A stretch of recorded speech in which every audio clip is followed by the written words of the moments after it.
তেলের পিঠে তো অনেকে অনেকভাবে বানিয়েছো, এভাবে একবার বানিয়ে দেখো। বিশেষ করে যারা নতুনরা বুঝতে পারে না এই পিঠের ব্যাটারটা পাতলা হবে কি ঘন হবে, তারা এইভাবে একবার বানিয়ে দেখো। সবগুলো পিঠে কিন্তু ফুলবে আর খেতে কিন্তু সুস্বাদু হবে।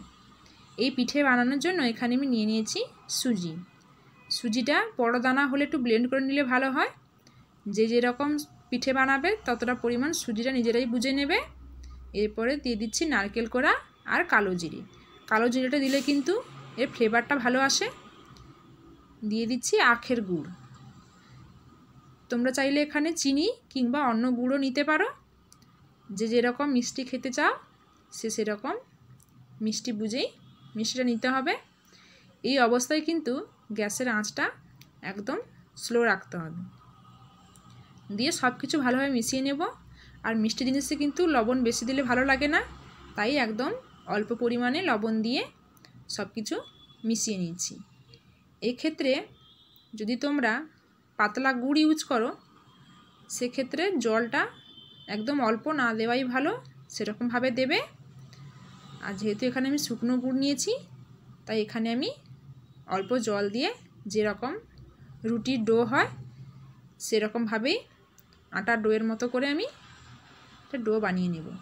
এটা কিন্তু অল্প আঁচেই করতে হবে।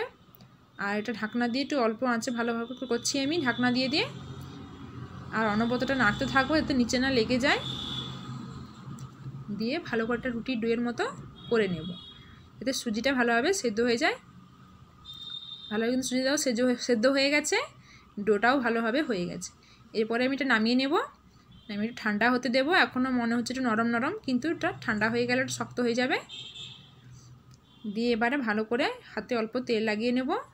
নিয়ে রুটির ডো যেরকম আমরা মাখি সেরকমভাবে ডোটাকে ভালো করে নেব।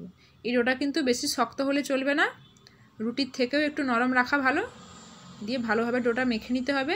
মেখে নেওয়ার পরে যেটাতে এটা বেলবো, বেলুন চাকতি হোক কিংবা যেটাতে বেলবো সেটাতে ভালো করে তেল লাগিয়ে দিয়ে তারপর এটাকে বেলে নেব, তো নিচে না লেগে যায়, তার জন্য তেলটা দেওয়া।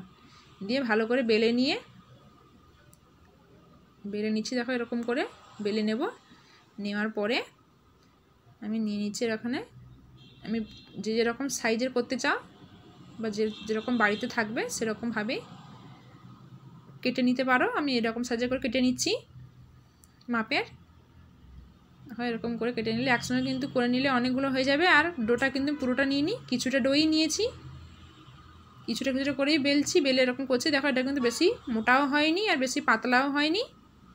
এভাবে এর কড়াইতে কিন্তু আগে থেকে আমি তেলটা বসিয়ে রেখেছিলাম। তেলটা ভালোভাবে গরম হয়ে গেলেই তারপরে কিন্তু এটা দিয়ে দেবো।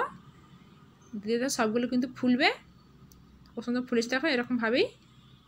বাকিগুলো একই প্রসেসে করে নিলে রেডি। প্লিজ ভিডিওটা ভালো লাগলে লাইক কমেন্ট শেয়ার করে দিয়ে পাশে থেকে